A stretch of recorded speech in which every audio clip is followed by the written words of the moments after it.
Dasturimizni viloyatimiz yoshlari hayotiga oid xushxabar bilan davom ettiramiz. Jizzax viloyati Yangiobod tumanidagi Sarmich mahallasida joylashgan 13-sonli umumta'lim maktabi o'quvchilaridan tashkil topgan Qalqon jamoasi yosh chegarachilar harbiy vatanparvarlik musobaqasining respublika final bosqichida muvaffaqiyatli ishtirok etib, faxrli birinchi o'rinni egalladi. Viloyatimizga qaytib kelgan chempionlar tantanali ravishda kutib olindi.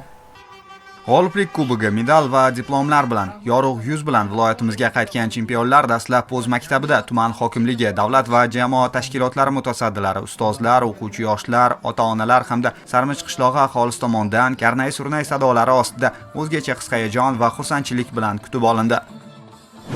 Mana bugun Yangiobod tumanida juda katta bayram, sababi yosh chegarachi harbiy vatanparvarlik musobaqasining respublika bosqichida faxrli birinchi o'rinni olgan 13-maktabning Qalqon jamoasini taqdirlash marosimi o'tkazilmoqda. Mana shu musobaqada tumanimiz ikkinchi marotaba faxrli birinchi o'rinni qo'lga kiritmoqda.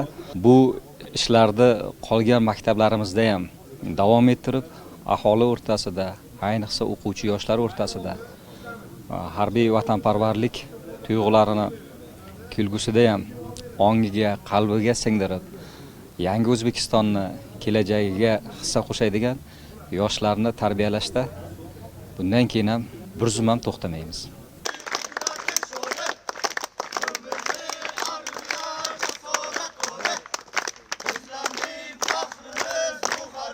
Shuningdek, ushbu yosh chegarachilar harbiy vatanparvarlik musobaqasining respublika bosqichida g'oliblikni qo'lga kiritgan o'quvchilarni rasmiy kutib olish va taqdirlash marosimi ham yuqori saviyada tashkil etilib, marosim muhtasham madaniyat saroyida o'tkazildi. Yangiobod tumani mutasaddilari, Davlat xavfsizlik xizmati, chegara qo'shinlari harbiy qism qo'mondonligi, faxriylar, nuroniylar, chempionlarning ota-onalari hamda o'quvchi yoshlar ishtirok etgan tantanali tadbirda so'z olganlar metin iroda va matonat ko'rsatgan musobaqa ishtirokchilarini ulkan g'alaba bilan muborakbod etib, Qalqon jamoasining ushbu yuqori natijasi nafaqat tuman, balki Jizzax viloyati uchun ham katta faxr ekanini alohida ta'kidlashdi. Qolaversa, bu kabi musobaqalar yosh avlodni milliy va umuminsoniy qadriyatlarga hurmat ruhida tarbiyalash, ular qalbida vatanparvarlik tuyg'ularini mustahkamlashda muhim ahamiyat kasb etadi. Qayd etilganidek, respublikamiz bo'ylab eng kuchli, chaqqon va eng bilimdon o'quvchilarni bir maydonga jamlagan ushbu musobaqaning final bosqichi kuchli raqobat muhitida o'tdi.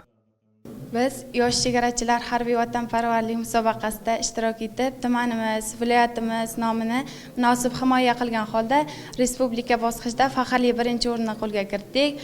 Bu bilan ota-onamizga, maktab ma'muriyatiga, harbiy qism rahbariyatlariga o'z minnatdorchiligimizni bildiramiz. Bu bilan jamoani ahilligi, birdamliligi o'zida mujassam etgan holda eng yuqori ballarni qo'lga kiritib, yuqori pog'onaga ko'tarildik va bunda to'xtab qolish kerak emas. Bundan-da ulkan va zafarli marralarga erishishni o'z oldimizga maqsad qilib qo'yganmiz.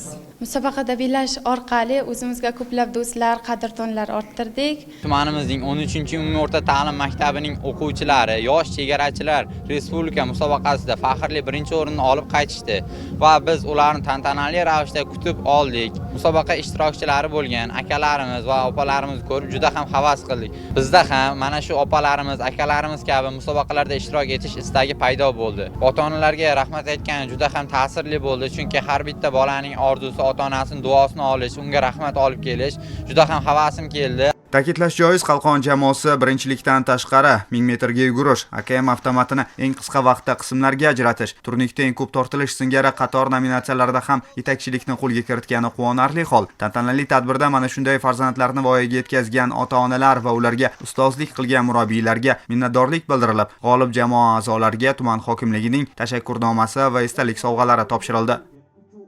Xuddi shunday tashakkurnoma va esdalik sovg'alari bilan o'quvchilarni musobaqaga tayyorlagan maktab jamoasi, ustozlari va harbiy xizmatchilar ham taqdirlanishdi. Tadbirning badiiy qismida g'olib yoshlar sharafiga dilga yaqin sho'x kuy qo'shiqlar yangrab, tadbirga bayramona ruh bag'ishlandi.